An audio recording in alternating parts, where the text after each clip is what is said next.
Hello बच्चों, आज हम पढ़ने वाले हैं आरोह के प्रथम पाठ की दूसरी कविता, जिसका शीर्षक है दिन जल्दी जल्दी ढलता है। हरिवंश राय बच्चन जी का एक बहुत प्यारा सा छोटा सा गीत है। गीत के बारे में पढ़ने से पहले गीत क्या है ये जान लेते हैं। गीत एक वो विधा है लिखने की जिसमें कुछ पंक्तियाँ बार बार उनकी पुनरावृत्ति होती है। जैसे फिल्मी गानों में भी आपने देखा होगा कि मुखड़ा जो है वो हर अंतरे के बाद आता है, तो इसी प्रकार इस कविता में भी दिन जल्दी जल्दी ढलता है ये पंक्ति बार बार आती है, इसीलिए इसको गीत कहा गया। बहुत छोटा सा प्यारा सा गीत है ये।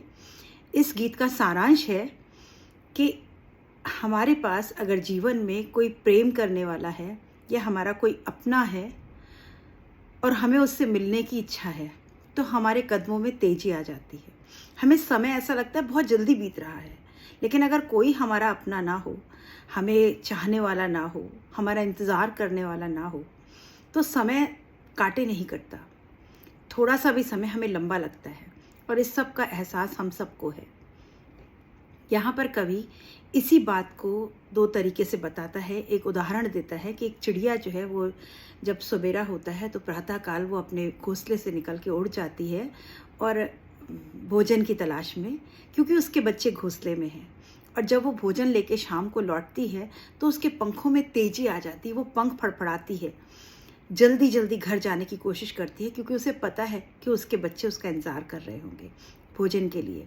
और उसको लगता है कि कहीं ऐसा ना हो अंधेरा होने से पहले वो पहुंच ना पाए, तो वो जल्दी जल्दी चलने लगती है। लेकिन मनुष्य अगर उसके पास कोई ना हो तो उसके पैरों में शिथिलता आ जाती है।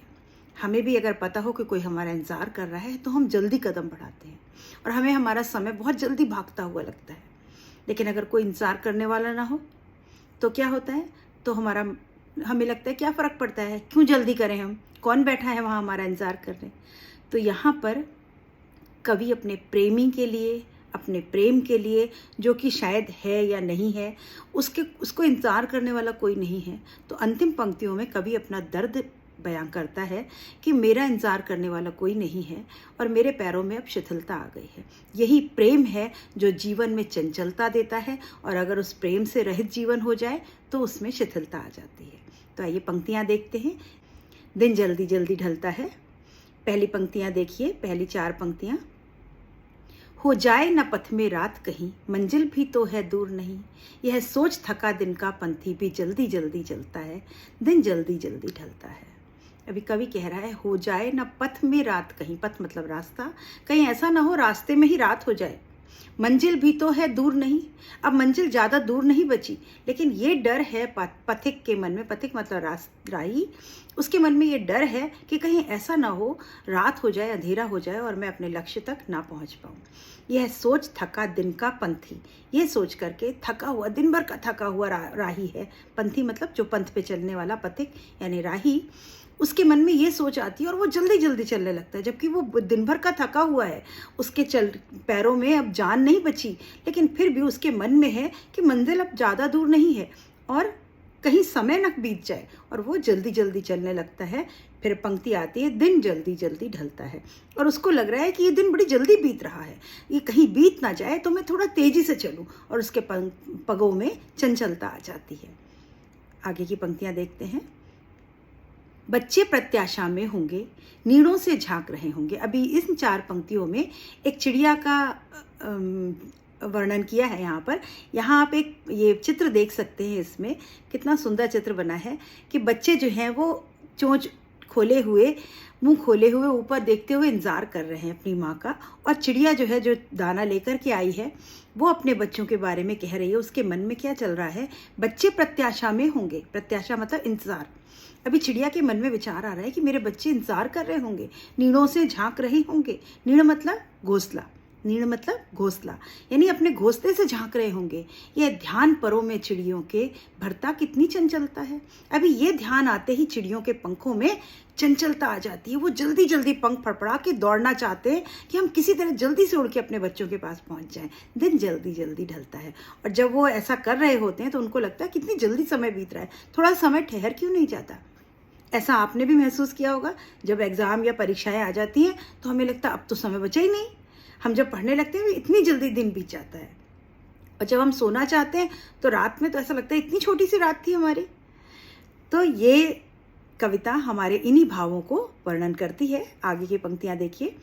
मुझसे मिलने को कौन विकल। अब यहाँ कवि अपने हृदय के उद्गार रख रहा है कि मुझसे मिलने को कौन विकल। विकल मतलब बेचैन। तो मुझसे मिलने को कोई भी बेचैन नहीं है। मैं हूँ किसके हित चंचल, मैं किसके लिए चंचल हो जाऊँ। चंचल मतलब तेजी आ जाए, मेरे मन में किसके लिए चंचल हूँ। मुझे कोई गति ले लाने की ज़रूरत नहीं है अपने रास्ते में। क्यों? क्योंकि मेरा कोई इंतजार नहीं कर रहा, कोई मेरे लिए बेचैन नहीं है। यह प्रश्न शिथिल करता पद को, पद मतलब पैर, उनके पैरों को ये प्रश्न उसके मन में आते ही उसके पैरों को शिथिल कर देता है। शिथिल मतलब धीमा कर देता है। भरता उर में विह्वलता है। उर मतलब हृदय में, विह्वलता मतलब बेचैनी, दर्द, पीड़ा, एक पीड़ा का अनुभव देता है जैसे ही ये प्रश्न उसके मन में आता है। दिन जल्दी जल्दी ढलता है। अभी यहाँ कवि का दिन जल्दी नहीं ढल रहा। अगर उसका इंतजार करने वाला कोई नहीं है तो समय बड़ी देर से बीतता है। तो कवि कह रहा है मैं क्यों जल्दी करूँ, मैं क्यों अपने गति में तीव्रता लाऊं, क्योंकि मेरा तो कोई इंतजार करने वाला नहीं है। और ये प्रश्न उसके मन में आते ही उसके पैरों में शिथिलता आ जाती है। तो यहाँ इस छोटी सी कविता में इतनी बड़ी बात कह दी गई कि अगर हमारा कोई अपना है, हमें कोई याद करने वाला है, हमारा कोई अपना है, तो हमारे जीवन में गति आती है, खुशियाँ आती हैं, हमारे जीवन को जीने की राह मिल जाती है। और अगर हमारे पास अपना कोई नहीं है तो हमारे जीवन कैसा हो जाता है, बिल्कुल बिना किसी खुशियों के, नीरस, बेरंग जीवन हो जाता है। तो अपने और अपनों का प्यार हमारे जीवन को रंगों से भर देता है। तो ये थी प्यारी सी कविता। उम्मीद करती हूँ आपको पसंद आई होगी और समझ में आई होगी।